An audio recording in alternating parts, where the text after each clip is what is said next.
So these slides are just a short guide for overseas Filipino workers looking to invest in Philippine condos. Um, Essentially, if you're looking to building wealth over in the Philippines, there's just a few things that you need to understand before getting into it. Let's figure out the dream and the reality. So the dream itself is the passive income that replaces your salary, a ready home for your retirement, a status symbol for your hard work abroad, and an automatic wealth appreciation. The reality is high vacancy rates in oversupplied areas, the monthly dues that never stop, and the difficulty of selling when you need fast cash, and the hidden costs of maintenance and management. The 2025 market landscape. So the oversupply reality, what we were talking about before. Manila currently holds 150 billion pesos of unsold condo inventory. Some experts predict it could take up to 8 years to actually clear. So as a buyer, developers are offering deep promos. You have the power to negotiate, so don't rush into the first no down payment deal that you see. And the location scarcity. The demand itself is shifting towards the more transit orientated developments and more sustainable hubs. So pre-selling versus ready for occupancy. So let's figure out the risks. So for pre-selling, the price and payment itself would be lower. They have more flexible terms, and the actual down payment terms itself can be up to 48 months. The risks involved in that would be the construction delays, potential for the project to be cancelled, or the final unit not actually matching what the brochure said.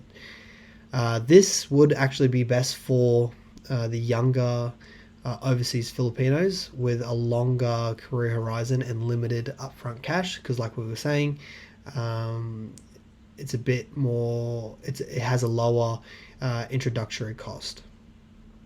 So for the ready for occupancy or turnkey properties, price and the payment itself are much higher, requires a larger upfront cash out. The risks to this pretty much is what you see, what you get. That's the immediate rental income or move-in ready. Best for overseas Filipino workers nearing retirement. So these are for, I guess, mature investors who need the immediate cash flow.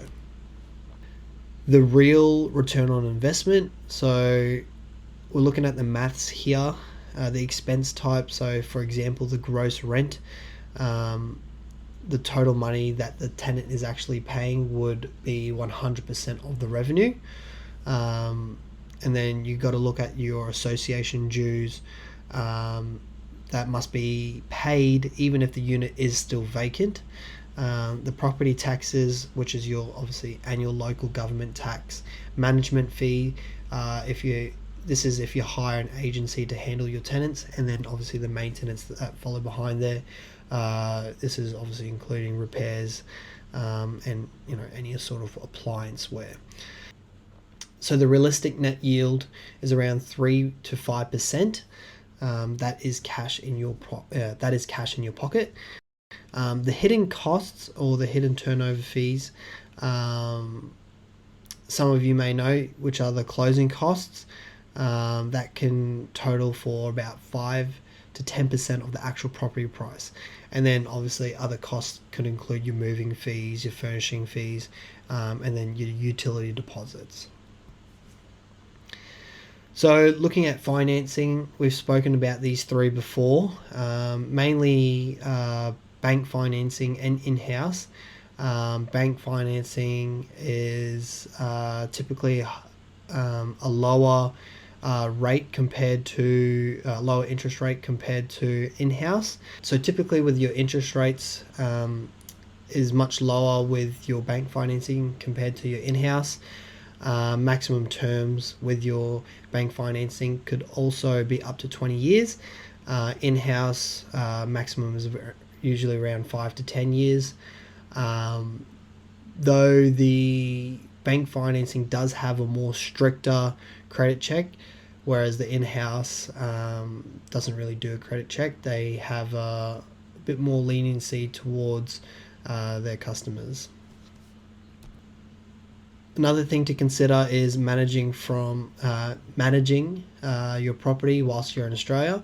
So obviously, if you're having property managers, professional agencies are often better than your relatives.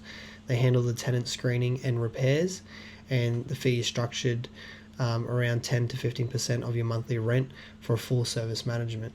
Different tools as well, using apps like using rental collection apps. Will need to be taken into consideration. So a lot of people do think about the exit strategy. Can you actually sell it? So the timeline of selling these types of properties, expect that 6 to 12 months to find a buyer. It is a current buyer's market at the moment. Selling costs, you need to take into consideration the capital gains tax, your broker's commission, and then obviously any unpaid dues must be cleared before the transfer. And finally, the competition, which is other developers, because you're competing with their new units. That's something to take into consideration. So here are a few rules that overseas Filipino workers need to consider. The bigger picture. So only buy from those with a proven track record. Tier 1 developers. You want to verify the location. The brochures look great, but check on Google Maps for nearby amenities or growth infrastructure growth areas. So maintain a buffer fund. Keep at least 6 months of mortgage payments in a separate account. That's just for emergencies or vacancies. And then the rentability over luxury. A studio near a train station often rents faster and more consistently than a 3-bedroom in the suburbs. So that's something to remember. And reading the fine print. Understand the reservation agreement, the contract to sell before swiping your credit card. So investing for freedom. Honestly, a condo won't make you rich overnight. It is a slow and steady climb, and success does require patience and research. So the goal is to ensure you finally stop working abroad and your investments are working for you and not the other way around. So the next steps is your preparation and consultation. If you are interested, you want to speak to someone, speak to a licensed real estate broker, not just a sales agent, and get their proper opinion, even a second opinion on the type of location you're looking to invest in. So the best time to invest was 10 years ago, and the second best time is to invest today, but with a plan.